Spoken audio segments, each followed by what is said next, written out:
Bonjour mesdames et messieurs, bienvenue à Hebdo 4, votre émission qui traite d'informations locales. Voici le contenu de cette édition du 8 décembre. La guignolée du Centre d'action bénévole Gascon-Percé qui a eu lieu jeudi le 5 décembre dernier. Nathalie Bugeaud, la directrice du Centre d'action bénévole Saint-Siméon-Port-Daniel, nous donne les résultats de la guignolée du Centre d'action bénévole Saint-Siméon-Port-Daniel du 1er décembre dernier. Roger Horth, le président du Club Lyon Passepébiac, nous informe sur cet organisme et sur les prochaines activités à venir. Bernard Babin, le directeur général de la Société Alzheimer Gaspésie-Île-de-la-Madeleine, nous parle du rallye de la mémoire secteur de la baie des Chaleurs. Lisanne Saint-Onge, qui est agent de migration pour Place aux Jeunes pour la MRC Bonaventure, nous informe cette semaine sur leurs services offerts et sur leurs dernières nouveautés. Et Germain Babin, agent de maillage pour le service Artère Gaspésie, nous éclaire sur le sujet. Bonne émission tout le monde. Tout d'abord, jeudi le 5 décembre dernier avait lieu la guignolée du Centre d'action bénévole Gascon-Percé. Nous nous sommes donc déplacés pour vous à différents points de collecte sur le territoire de la MRC Rocher-Percé. Ça fait plusieurs années que le CGE Option Emploi s'implique dans la guignolée. Oui, en fait, c'est la 19e année qu'il y a une implication. Là, ça a pris différentes formes au cours des années, là, des années précédentes, mais oui, ça fait un bon bail là, qu'on s'implique auprès du Centre d'action bénévole, là, avec le Centre d'action bénévole pour la guignolée. Oui. Là, vous impliquez aussi des jeunes. Bien, ça, c'est depuis toujours. C'est notre raison d'être, là, le CGE Option Emploi, d'impliquer les jeunes puis de leur faire vivre une expérience positive, une expérience bénévole, où ils voient aussi ce qui se fait dans la MRC pour venir en aide aux personnes qui sont dans le besoin. Oui. Là, cet après-midi, il y a 4 participants. Puis après-midi, en fin de journée, la Maison des jeunes de Gascon, de Lanceau-Gascon, va venir avec eux aussi 3 ou 4 jeunes venir s'impliquer là, ce soir à la guignolée. Mais là, ça, c'est seulement ici chez IGA Coop de Chandler, parce que présentement, il y a aussi on va dire une gang là, du Centre d'éducation aux adultes qui sont, eux, chez Super C. Et il y a une autre partie des participants de d'autres programmes au CGE Option Emploi qui sont présentement chez IGA à Grande-Rivière. Donc là, cette année, on a revu la formule. Au lieu d'étaler ça sur plusieurs journées, on le fait seulement sur une journée, mais on dessert tous les endroits habituellement où on allait. Là. Donc, c'est quand même, on donne le coup là, question d'une journée aujourd'hui. En même temps, il faut souligner que la Sûreté du Québec faisait aussi sa tournée des commerces puis et des professionnels aujourd'hui. Donc, eux aussi, une chance qu'ils sont là comme collaborateurs là, pour le Centre d'action bénévole. Bon, on va vous souhaiter une bonne guignolée et un beau temps des fêtes à toi et à toute ton équipe. Oui, puis à toutes les personnes pour qui aussi on fait cette guignolée-là. Il faut avoir une pensée pour eux. Sans cette guignolée-là, il faut savoir qu'il y a peut-être des gens qui n'auraient peut-être pas de repas, je dirais, décent là, dans le temps des fêtes. On sait que c'est quand même vers la fin du mois. Donc, merci, je prends les vœux, mais je les redistribue à tout le monde ici de la MRC.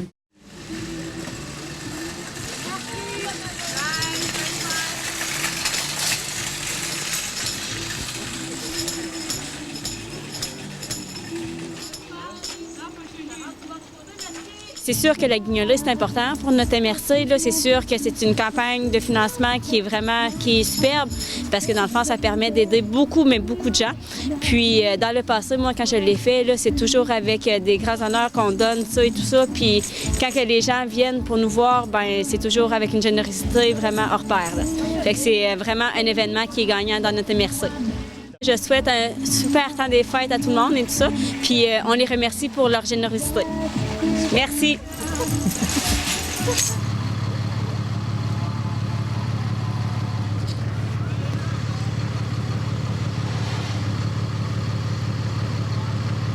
Salut Tommy. Bonjour, ça va bien? Ça va bien toi? Oui, ça va bien, merci. Puis comment tu trouves ta première expérience au niveau de la guignolée cette année? Ah ben c'est vraiment génial. Là. Les gens sont sont très, très généreux aussi. C'est vraiment le fun. Dis-moi, à l'école, quand j'étais à l'école, on s'impliquait chaque année aussi. Puis c'est important. Là, on a des beaux bénévoles aussi ici qui viennent s'impliquer avec nous. Là, puis on trouve ça super important. Autant l'implication que les dons des gens. Puis il y a des familles qui ont pas tous la même chance que nous de bien manger à Noël ou d'offrir des cadeaux de qualité ou quoi que ce soit. Fait que si on est capable de leur donner un petit quelque chose à eux aussi pour qu'ils puissent passer un temps des fêtes aussi merveilleux que tout le monde, ben tant mieux. J'aimerais souhaiter joyeuses fêtes à tout le monde. Joyeuses fêtes à ma famille en ville qui est loin. On pense à vous. Merci beaucoup. Merci à tout le monde pour vos dons. C'est très, très apprécié. Et encore une fois, une belle collaboration avec le CJA Option Emploi, le Centre d'action bénévole et la Maison des jeunes de Chandler là, qui sont ici aussi pour nous donner un coup de main. Donc, merci et joyeuses fêtes. Du côté du Centre d'action bénévole Saint-Siméon-Port-Daniel, la guignolée a eu lieu dimanche le 1er décembre cette année. Nathalie Bugeaud, la directrice du Centre d'action bénévole Saint-Siméon-Port-Daniel, nous en parle. Bonjour Nathalie. Bonjour André. Puis comment s'est déroulée la guignolée de cette année? La guignolée, ça a été un franc succès, sincèrement. Ça a bien été sur tout le territoire. Je t'avoue que dans l'après-midi des Boues, il y avait des villages qui étaient un petit peu en retard par rapport à l'année passée. Ça nous inquiétait un petit peu. Mais finalement, tu sais, je vais te donner un exemple. Je parlais avec une responsable à un moment donné, puis elle me dit « Oh non, c'est sûr, je n'atteindrai pas le montant de l'an dernier. » Et finalement, elle l'a dépassé de tout près de 300 $. Fait que, tu sais, c'était comme, je t'avoue que ça brassait un petit peu dans le sens qu'on se disait, on va-tu atteindre notre 24 000 $ parce que l'an passé, on avait atteint 23 377 $. Cette année, on avait un village de plus qui était revenu dans la guignolée du centre, c'est-à-dire Saint-Godefroy. Et on se disait, bon, ben si on peut atteindre 600 $ dans ce village-là, donc 24 000 $, ça nous aiderait là, à répondre aux besoins des familles. Et finalement, à 5h30, 6h moins quart, quand on calculait nos résultats finaux, là, parce qu'on rentre tout ça par municipalité, on était à 25 501 $. Donc, je t'avoue qu'on était vraiment contents. On était contents de la réponse de la population. C'est sûr, les gens sont beaucoup sollicités. On est conscient aussi, c'est la veille des fêtes, hein? Ça coûte cher pour tout le monde, mais malgré tout ça, il y a une solidarité, il y a une générosité à cette période-là de l'année, malgré ce que ça représente comme frais pour une famille ou pour les gens. Les gens sont solidaires les uns des autres. Les Gaspésiens, les Gaspésiennes, ils ont vraiment le cœur là, à la bonne place. Puis on a eu encore la preuve cette année. Puis on est très contents vraiment de cet appui-là de la communauté. Puis moi, je dois souligner le travail des responsables dans chacune des communautés.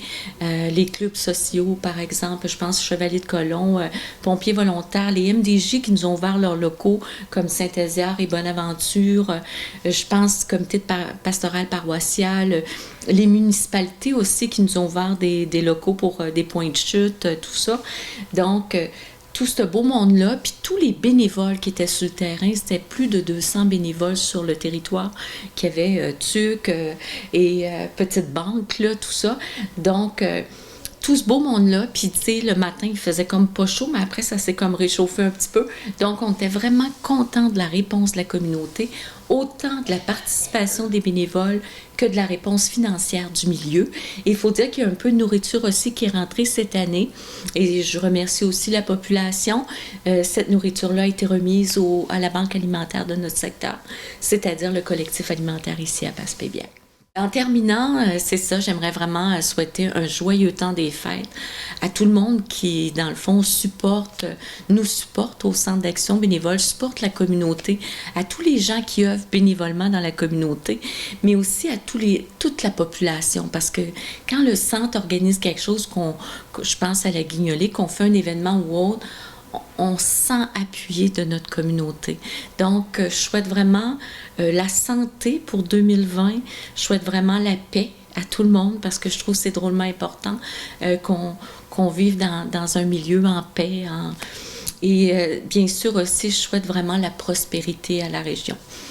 Puis que la pénurie de main-d'œuvre, qu'on trouve des solutions parce que c'est sûr que ça amène des fois, tu sais, que des commerces doivent diminuer leurs heures ou des choses comme ça. Donc, je souhaite vraiment à toute la population, mais particulièrement à tous les gens qui œuvrent bénévolement dans la communauté, santé, paix, puis du bonheur. On en a besoin, puis du plaisir aussi. On en a vraiment besoin. Le Club Lion de Passepébiac a 15 ans cette année. Nous avons rencontré pour vous Roger Hort, le président du club, afin de vous en apprendre un peu plus sur cet organisme.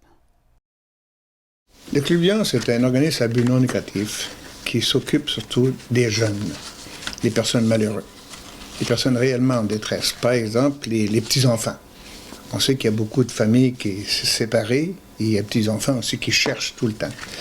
Prends comme on a parti le Club Lion, on a donné des repas chauds à la polyvalente. On a fait le Père Noël dans le temps des fêtes, donné des déjeuners aux enfants, et puis maintenant, ce qui est beau, c'est que les organismes qui ont continué l'histoire. Là, maintenant, les Lions ne s'occupent plus des repas chauds à Noël et des affaires-là. Là, ce qu'on a fait cette année, comme qu'on était absent, on était à Carleton, on a décidé de reprendre les activités de la donation des pommes aux petits-enfants. Donc, on a regardé à qui qu'on pouvait donner. On a regardé qui c'était les plus démunis. Donc, on s'est servi de la maternelle 4 ans, maternelle 5 ans, première, deuxième année, troisième année à polyvalente. Et puis, on a fait les garderies les plus grandes possibles ici à Passepébiac. Et on a été servi aussi Saint-Alzéon. De là, on a servi 213 pommes.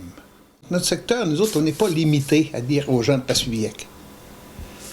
On a des représentants, on a 4 membres de Saint-Alzéon, on a une de 50 fois, on est 12 présentement, et puis dans le New-Carlisle, on joue dans la population des alentours pour aider. Mais le Club Lion, c'est quand même assez gros, c'est international. On est 1 500 000 membres, c'est-à-dire, membres dans le monde entier. Mais si tu as ta médaille de lion, tu es lion dans tout le monde entier. Que tu sois ici à Vancouver, à Montréal, il y a une petite enseigne des lions, je n'ai pas sur moi maintenant, mais tu reconnais un autre lion. Et puis, si vous remarquez à la télévision, vous allez voir que c'est un désastre. Vous allez voir une flotte, un camion blanc, le plastique des lions dessus. Ça, c'est les premiers toujours arrivés quand il y a un désastre. Toujours les lions qui sont le premier. Parce que le but des lions, c'est servir. Et puis, dans le monde entier, il y a beaucoup de choses qui se font. Puis là, dernièrement, vous avez fêté vos 15 ans. C'est les 15 ans du club de Passepébiac? On a été fondé le 24 novembre 2004. Et ça faisait 15 ans, donc on a profité de l'occasion, avec la collaboration de la municipalité qui nous a aidés en prêtant son local, d'inviter tous les Lions qui avaient été membres depuis 2004. On était fiers, on était 29 à la réunion, 25 du coin ici de Passepébiac, 4 de Grande-Rivière. Puis on avait notre lion aviseur, que c'est lui qui nous a conseillé le premier de tout, notre Carleton, à monter notre club. On était très, très heureux, ça va bien. On a eu des bas, des hauts, des bas. Et là, maintenant, je vais vous dire qu'on est rendu 14 lions. Ça va très, très bien. On a plusieurs prospects qui nous ont demandé de rentrer, mais on attend pour savoir si c'est sérieux ou pas. Parce qu'on ne peut pas monter en flèche après une descente épouvantable. Mais ça va très, très bien. Là, l'association Sport de chasse nous a transféré la fête de la pêche. Donc, dorénavant, ça ne sera plus l'association chasse et pêche qui s'occupe de ça. C'est le Club Lion Passepébiac qui va faire la fête de la pêche au Lac-Alain. On est au Lac-Alain pour une raison. On n'a rien à faire, tout est là. Ils ont une bâtisse là-bas, tu peux prendre 44 repas, 44 chambres, 90 repas, les toilettes sont intérieures, puis c'est chauffé.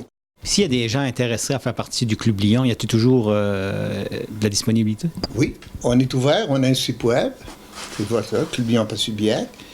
Il y a toujours de la place, mais présentement, on pense à la relève, mais on essaie de fonder notre club solide avant de dire qu'on lance une publicité pour du recrutement, mais ça va bien. On a plusieurs prospects qui veulent entrer, puis on est toujours accueillant. Il y a des personnes qui nous téléphonent. J'ai dit oui. Et donc, on va se rencontrer. Mais il faut faire ça avec le club. Quand on rentre une personne, il faut que tous les membres du club soient d'accord. Parce que je ne peux pas entrer une personne qui ne se parle pas à l'autre. Il faut que ces personnes soient entières ensemble pour faire nos activités. Le temps des fêtes s'en vient. Et puis j'aimerais bien souhaiter joyeuses fêtes à toute la population, tous nos collaborateurs, nos amis. Et de penser que très bientôt, la prochaine activité, ça va être la Noël des enfants qu'on va faire avec certaines municipalités. On va essayer de le faire. Et puis ça va être la pêche au printemps. Le deuxième semaine de juin, au Lac-Alain. Le rallye de la mémoire secteur de la baie des Chaleurs est maintenant disponible. Bernard Babin, le directeur général de la Société Alzheimer Gaspésie-Île-de-la-Madeleine, nous en parle.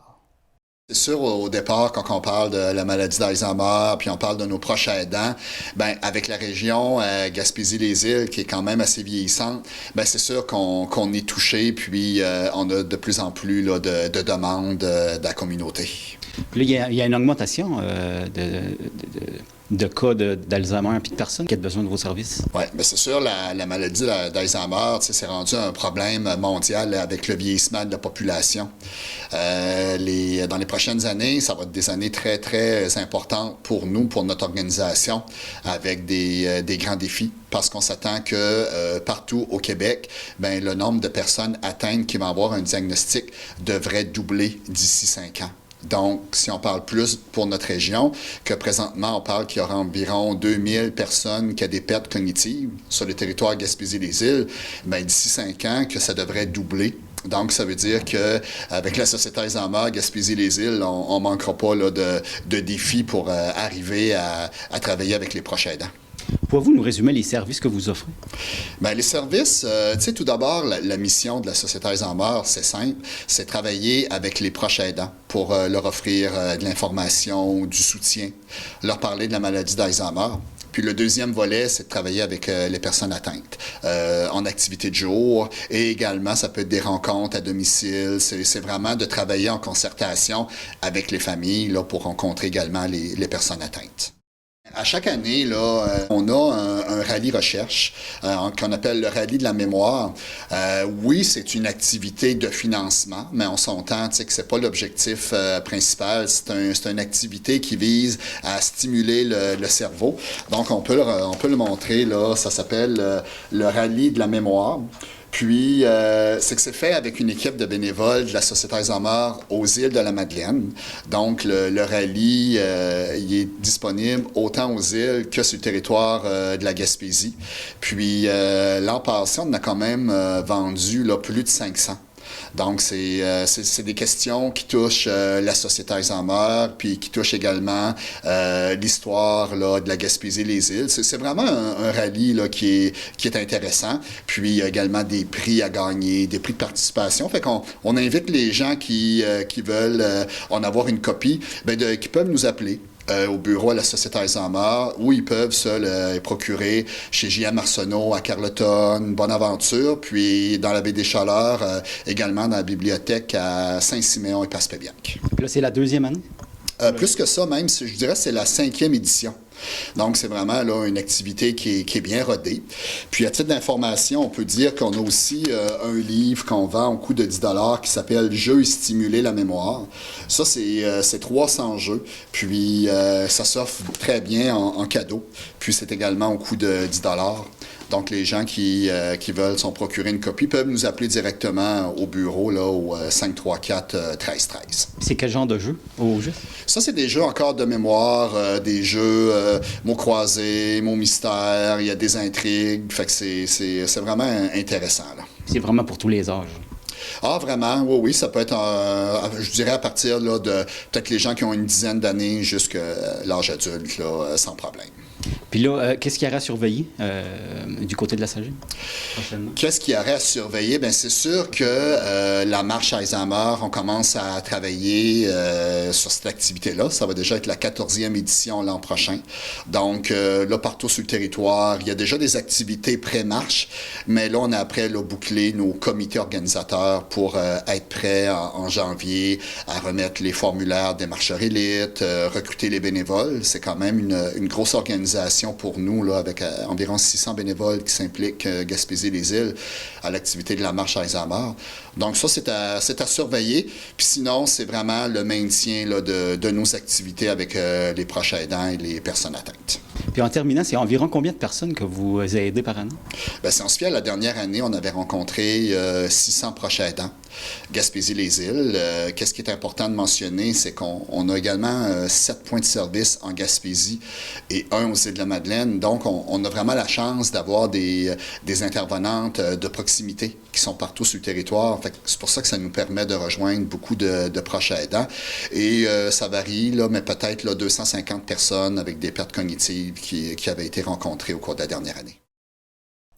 Lisanne Saint-Onge, qui est agente de migration pour Place aux jeunes pour la MRC Bonaventure, nous a parlé la semaine passée du prix reconnaissance FQM qu'ils ont remporté récemment. Cette semaine, Lisanne nous informe sur leurs services offerts et sur leurs dernières nouveautés. Oui, en fait, Place aux jeunes, on est un réseau qui est présent dans toutes les régions du Québec. Puis notre mission, c'est d'accompagner les jeunes diplômés âgés entre 18 et 35 ans dans leur démarche de migration en région. Donc, on les accompagne vraiment dans tout leur processus à partir de l'idée de venir s'établir en région jusqu'au moment où ils s'installent par exemple dans la baie des Chaleurs, dans notre cas. Et dans les 2 premières années de leur établissement, on a les comités d'accueil des nouveaux arrivants qui les aident au niveau de l'intégration dans la région. Donc, c'est vraiment une démarche personnalisée. Chaque dossier est différent, chaque cas est différent. On accompagne beaucoup sur la recherche d'emploi. Donc, les gens qui sont dans un domaine X, on peut cibler pour eux un peu les employeurs potentiels dans leur domaine. On accompagne évidemment pour la recherche de logement parce que qui dit emploi, dit déménagement, dit logement. Puis les familles aussi qui sont intéressées à venir s'établir, on les accompagne dans les démarches, soit au niveau de la recherche de place en garderie, le fonctionnement pour l'inscription à l'école, etc. Puis on a un lien aussi avec les employeurs. On a une base... En fait, sur le site de Place aux jeunes, on peut afficher les offres d'emploi qui sont disponibles en région. Puis, on fait vraiment de la sensibilisation auprès des employeurs sur l'importance d'accueillir des jeunes dans leurs équipes de travail aussi. Puis, vraiment, de travailler sur la problématique de main-d'œuvre qu'on vit de plus en plus actuellement là, dans la région.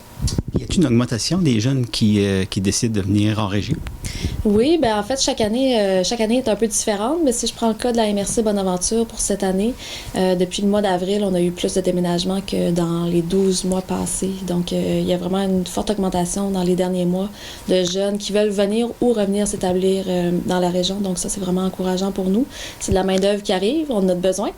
Donc, c'est vraiment une super bonne nouvelle pour nous, ces démarches-là qui sont en progression. Et en plus, il y a un bon pourcentage de ces jeunes-là qui restent. Oui, bien c'est ça. On a fait un sondage dernièrement avec les jeunes qui se sont établis entre 2013 et 2018.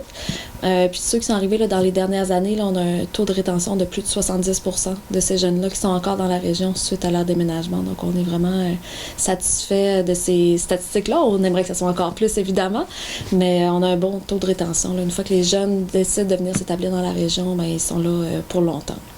D'accord. Puis là, y a-t-il des nouveautés cette année? Oui, bien en fait, pour nous aider justement dans cette pénurie de main-d'œuvre ou cette rareté de main-d'œuvre, en fait, qu'on devrait plutôt dire, on a un agent de développement qu'on a engagé en fait au début du mois de novembre qui vient vraiment nous aider au niveau de l'accueil et de l'intégration des jeunes. Donc, on s'occupait auparavant, là, moi et ma collègue Geneviève de Place aux jeunes Avignon, avec les services d'accueil des nouveaux arrivants, donc les SANA. On s'occupe ensemble des comités d'accueil des nouveaux arrivants. Donc, avec la tâche grandissante à Place aux jeunes avec le nombre de migrations supplémentaires qu'on a, on n'avait pas nécessairement tout le temps qu'on souhaitait pour développer davantage tout ce qui est en lien avec l'accueil et la rétention des jeunes. Donc, on a engagé quelqu'un qui s'occupe de nos comités d'accueil pour Avignon et Bonaventure pour la tranche de 18-35 ans. Puis, il est vraiment là pour développer encore plus ce qui se fait au niveau de l'accueil et de l'intégration de nos jeunes pour qu'ils puissent rester à plus long terme dans la région. Puis vraiment de sensibiliser les employeurs, les entreprises, les organismes à l'importance justement de l'intégration de ces personnes-là dans leurs équipes de travail et dans la communauté aussi. Nous, on s'occupe avec les comités d'accueil de les intégrer vraiment dans la communauté, de leur faire découvrir la région. Mais l'employeur aussi a sa partie de travail à faire pour l'intégrer vraiment dans l'équipe de travail parce que si une personne n'est pas heureuse au travail, le reste de sa vie va s'en être affecté, puis ça peut être un critère qui fait que la personne va rester ou va quitter la région. Puis on essaye fortement, avec cet agent de développement-là qu'on a engagé, de faciliter le référencement. Dans le fond, de toute personne qui rencontre une personne qui vient de l'extérieur, qui arrive de l'extérieur en fait, parce que ça peut être des Gaspésiens qui décident de revenir, comme ça peut être des jeunes qui sont originaires d'une autre région du Québec, ou d'une autre province canadienne ou d'un autre pays, mais vraiment de nous les référer parce qu'on est là vraiment pour les accompagner, ces personnes-là qui choisissent de venir s'établir en Gaspésie. Donc, on essaie que ce référencement-là soit de plus en plus un réflexe. Donc, notre nouvel agent de développement va avoir beaucoup de pain sur la planche dans les prochains mois, mais on est vraiment content d'avoir cette ressource supplémentaire là, pour nous aider. Vous avez sûrement entendu parler de l'Artère, un service de maillage offert au Québec axé sur l'accompagnement et le jumelage entre aspirants agriculteurs et propriétaires agricoles ou fonciers. Germain Babin, qui est agent de maillage pour le service Artère Gaspésie, nous éclaire sur le sujet. Bonjour Germain. Bonjour André. Pouvez-vous nous expliquer c'est quoi au juste l'artère? Bon, l'artère, ça a été mis en place par les 5 MRC de la Gaspésie. Puis c'est un outil qui sert autant pour les producteurs agricoles qui n'ont pas de relève, ou encore des aspirants producteurs, des aspirants tout âge, qui aimeraient s'établir en agriculture. Donc, l'artère est là pour essayer de mettre en lien ces deux parties-là. Okay. Là, vous avez une base de données. Pouvez-vous nous en parler un petit peu? Bon, la base de données, autrement dit, dans le service de l'artère, c'est un service qui est à la grandeur du Québec. Le service de la Gaspésie est en opération depuis le début de l'été 2019. Cette base de données-là, autrement dit, c'est exemple, un propriétaire ou un producteur agricole qui n'a pas de relève et qui se cherche de la relève, on va le rencontrer. On va vérifier avec lui c'est quoi son projet est-ce qu'il est prêt, est-ce qu'il est préparé pour la retraite? Qu'est-ce qu'il voudrait faire avec son entreprise? Est-ce que c'est la vente? Est-ce que ça serait d'être partenaire avec des aspirants qui viendraient cultiver chez lui? Donc, une fois qu'on a vraiment ciblé le besoin du producteur, on inscrit toutes ces informations-là, on le qualifie et on l'inscrit dans la base de données. Cette base de données-là est accessible pour tout le monde à la grandeur du Québec. Donc, un aspirant de la région dans les grands centres qui voudrait s'en venir en Gaspésie, il va aller voir sur la base de données où il s'aperçoit, bon, à Saint-Godefroy, il y a une terre, il y a une entreprise agricole qui serait à vendre. À ce moment-là, il peut voir, bon, il peut avoir un intérêt vers ce projet-là. Par la suite, là, il va contacter l'agent de maillage, à l'occurrence qui est moi-même. Bon, moi, à ce moment-là, je vais le rencontrer, soit par téléphone ou physiquement. Et on va essayer de comprendre, bon, c'est quoi son projet, son besoin, ses intentions, pour éventuellement essayer là, de faire un jumelage ou un maillage avec le propriétaire qui cherche à céder son entreprise. D'accord. Puis, pouvez-vous nous expliquer, c'est quoi les démarches d'inscription? Bon, les démarches d'inscription, pour se qualifier à l'artère, autrement dit, c'est un service confidentiel. Et c'est bien important pour nous que les producteurs agricoles qui veulent céder leur entreprise s'inscrivent. On les inscrit dans la base de données, mais sous une forme d'anonymat, donc confidentiel, pour éviter que des aspirants se présenteraient chez lui juste pour venir voir et puis qui viendraient finalement, pas trop de préparation, ils viennent voir, ça serait plus dérangeant que d'autres choses. À ce moment-là, la démarche d'inscription dans la base de données, autant pour les producteurs que pour les aspirants, c'est de faire en sorte qu'on s'assure que, si on prend l'exemple l'aspirant, que lui, il est bien préparé, il y a un projet agricole, il y a une formation, il y a de l'expérience, il y a des capitaux, donc il y a de l'argent à investir pour éventuellement s'établir en agriculture.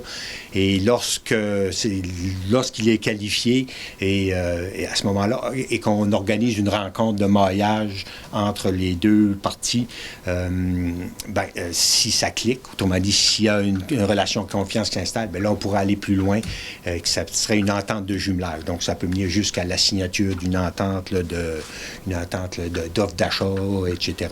Puis, bien sûr, à ce moment-là, on va référer, et tout au long du processus, on réfère à des personnes qualifiées. Là. Donc, ça peut être un notaire, ça peut être un fiscaliste, ça peut être un conseiller technique en agriculture, pour s'assurer que les deux parties, autant l'aspirant que le propriétaire cédant, là, soient bien préparés. Souvent, les cédants, là, ils veulent vendre leur entreprise, ils veulent prendre leur retraite, mais sont-ils prêts à la retraite? Qu'est-ce qui va se passer le jour? Ça fait 40 ans là, que tu te lèves tous les matins pour t'occuper de ton troupeau, t'occuper de ton entreprise. Du jour au lendemain, tu es à la retraite, mais est-ce que tu es prêt à faire d'autres choses? Donc, il y a un cheminement à faire pour les cédants. Et à ce moment-là, nous, le service de l'artère, c'est pour amener, faire prendre conscience aux gens qu'il y a une préparation, puis au besoin de les orienter vers les bons services qui soient bien préparés, puis que le processus se passe bien, là, le processus de transfert d'entreprise. Pour vous nous expliquer un petit peu, c'est quoi juste les cédants et les aspirants? C'est quoi la différence entre les deux? Oui. Un cédant, donc, c'est un producteur agriculteur, une entreprise agricole qui n'a pas de relève et qui veut céder son entreprise et qui aimerait que, même en se retirant, que son entreprise agricole poursuive ses activités. Si c'est une ferme bovine, mais le producteur qui prend sa retraite aimerait que son entreprise continue. Donc ça, c'est ce qu'on appelle les cédants. Pour ce qui est des aspirants, mais ça, ce sont des jeunes ou des moins jeunes qui ont un projet de s'établir en agriculture. Et ils peuvent s'établir relativement partout. C'est sûr que le rôle de l'Artère Gaspésie, c'est d'amener des aspirants ou de la relève agricole chez nous. Une deuxième partie de cette entrevue vous sera présentée dans la prochaine émission d'Hebdo4. À ne pas oublier, les 12, 13, 14 et 15 décembre prochains, au centre d'achat Place du Havre de Chandler, une collection de 250 crèches venues des 4 coins du monde est de retour cette année. N'oubliez pas aussi, mesdames et messieurs, nos super bingo géants pendant tout le mois de décembre. Bonne chance à tous. En terminant, n'hésitez pas à consulter notre programmation de la semaine. Vous pouvez la consulter sur notre babillard ou directement sur notre site Internet. Et voilà, mesdames et messieurs, ce qui complète l'édition de votre émission Hebdo4 du 8 décembre. Merci beaucoup d'avoir été avec nous et à la prochaine.